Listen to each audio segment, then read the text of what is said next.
Hola a todos chicos, muy buenas, bienvenidos à el nuevo vídeo de quatrième. D'accord, on va le faire très vite, de cette manière-là la vidéo sera plus petite. Comme vous pouvez voir, la vidéo sera divisée en 4 parties. La correction de QCM que vous devez faire pour cette semaine. La nueva secuencia, ça veut dire qu'on va finir déjà la séquence d'ancien. Je vais vous dire c'est que la séquence qu'on va commencer. Le partie 3, c'est parler de la tâche finale. Par le moment, vous inquiétez pas parce que la tâche finale sera pour la fin de juin. Mais de cette manière-là, on verra pourquoi on est en train d'étudier tout ça. D'accord. Et le dernier, c'est l'activité. Ça veut dire les devoirs pour la semaine prochaine. Et attention, le QCM. On a un nouveau QCM pour la semaine prochaine, mais la note sera la moitié de ce QCM. Ça veut dire que ce sera comme une activité normale faite au cahier. D'accord. Et c'est une QCM très facile parce que vous allez voir, c'est tout déjà marqué. D'accord. Alors, on va commencer par la correction. On va à quatrième, ça c'est l'actuel Q5. Comme vous pouvez voir, il n'y a que 3 questions. Mais les Q5 que vous devez faire pour la semaine dernière. On y va. Alors, la première question, c'est choisir le traduction. D'accord. Alors, ça, si vous l'avez mal fait, vous pouvez voir dans votre cahier, non? Il n'y a pas besoin de savoir pourquoi. Le raton, c'est la souris. Ça, c'est comme ça. Et si vous ne savez pas, vous pouvez le chercher par Internet. D'accord.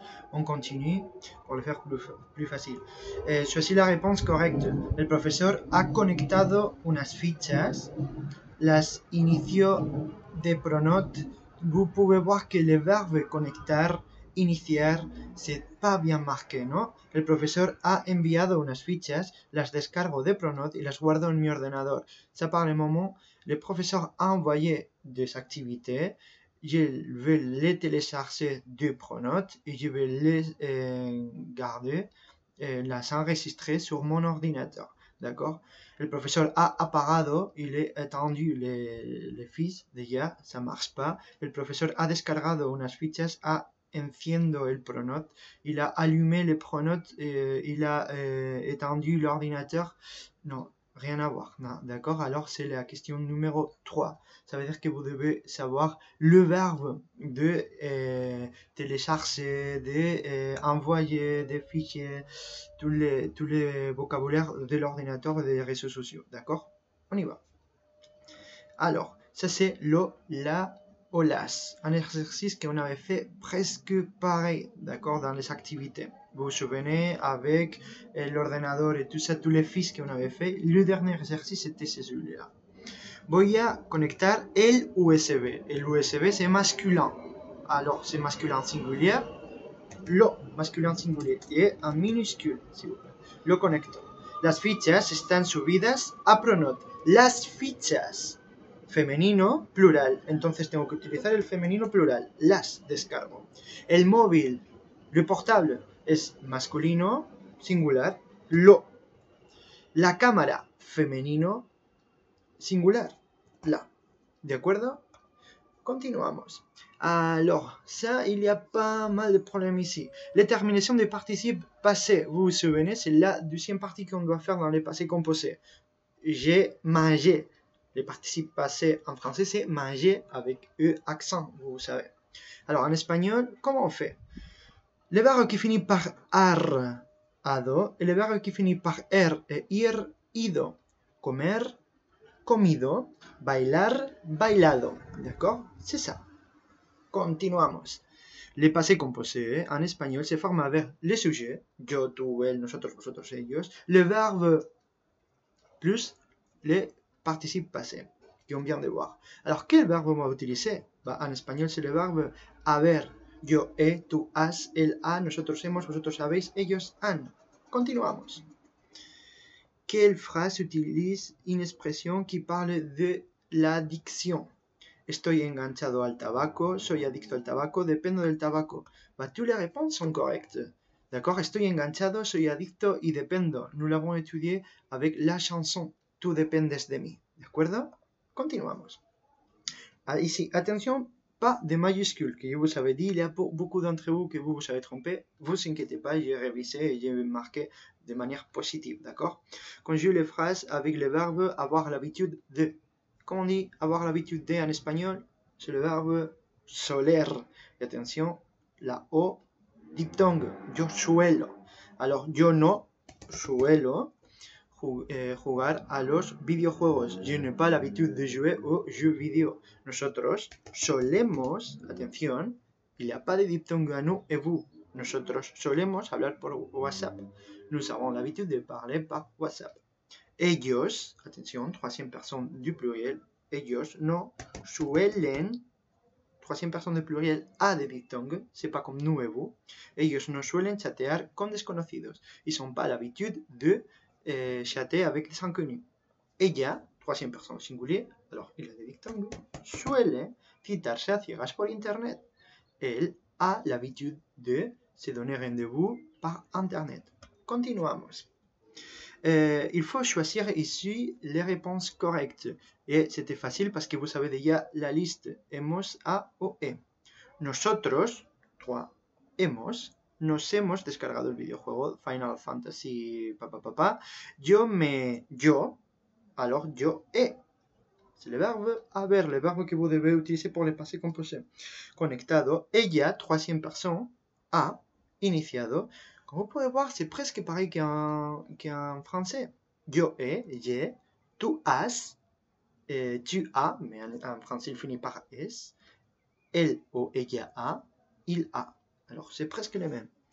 Después de jugar, yo he olvidado guardar el juego y se ha borrado la partida. La partida, c'est le sujet de cette phrase. D'accord? Alors, la partida, c'est tercera persona del singular. Continuamos. S'il y a quelques questions, vous pouvez m'envoyer un mail, ou par pronote, vous pouvez envoyer un message que j'ai ici maintenant.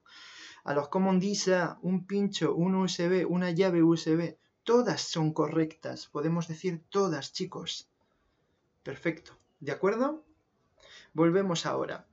Maintenant, on va faire la nouvelle séquence. Alors, vous prenez votre cahier, vous faites une ligne de séparation et vous pouvez déjà écrire la nouvelle séquence que el título es El futuro del planeta. ¿De acuerdo? El futuro del planeta. Comme vous pouvez voir, la planète en espagnol c'est masculin, del planeta. ¿De acuerdo? Je vous laisse l'écrire dans des cahiers. Et je vais vous expliquer la tâche finale. Attention, cette tâche finale sera ça. L'analyse d'une affiche qui parle du futur de la planète. D'accord? Il y a pas mal que je vais utiliser des autres, mais je vais vous montrer quelques exemples. D'accord? Comme vous pouvez voir, on va parler de la pollution. On va parler de la pollution de l'air, la pollution de l'eau, de la désertisation, on va parler des incendies, d'accord? Voilà, de la déforestation, tout ça, c'est le but de notre séquence, d'accord? Alors pour cela, que comme je vous ai dit, c'est une analyse qu'on va faire à la fin de juin, alors il reste encore du temps, on va commencer à se préparer. Et on va commencer par la première séance. La première séance, alors on est déjà dans la partie 4, actividad y QCM. Qu'est-ce que vous devez faire pour la prochaine fois? La prochaine fois, vous devez voir cette vidéo qui c'est sur Pronote. ¿De acuerdo? Campaña de prevención incendios forestales 2006. C'est un vidéo ancien déjà, mais vous inquiétez pas, je vais vous laisser le link web sur Pronote. Vous devez voir cette vidéo et télécharger cette fiche que je vais vous envoyer. D'accord? Cette fiche a deux exercices. L'exercice numéro 1, comme vous pouvez voir, c'est la vidéo à l'écrit avec des trous que vous devez remplir. Et l'exercice numéro 2, c'est des vocabulaires qu'il y a dans la vidéo, mais en français. Vous devez l'écrire comme ils sont dit dans la vidéo, en espagnol. D'accord? Je vous conseille, ça, c'est les mêmes questions que vous avez dans les QCM. D'accord? Je vais vous montrer, si vous voulez, pardon, les QCM que je viens de faire. Comme ça, vous pouvez le voir. Les premières questions, c'est une question de sur 10, 10 sur 20 déjà, si vous avez déjà vu la vidéo et vous avez fait les activités, d'accord? Vous tapez que vous l'avez fait. Et après, vous savez, comme vous pouvez voir, les mêmes choses que vous avez dans la fiche. Vous tapez et vous avez ici toutes les réponses. D'accord? Et la suivante, c'est pareil. vous savez la traduction que vous devez trouver. D'accord? Ça veut dire que moi, je vais vous évaluer avec ces QCM, mais vous avez la possibilité de vous préparer avec ça, avec ces fiches-là, avant de faire les QCM. D'accord? Alors, j'espère que je l'ai bien expliqué, mais vous savez, si vous n'avez pas compris quelque chose, envoyez-moi un petit message o un mail. D'accord? Espero que estéis muy bien. Buena semana a todos y hasta la próxima. Chao, chicos.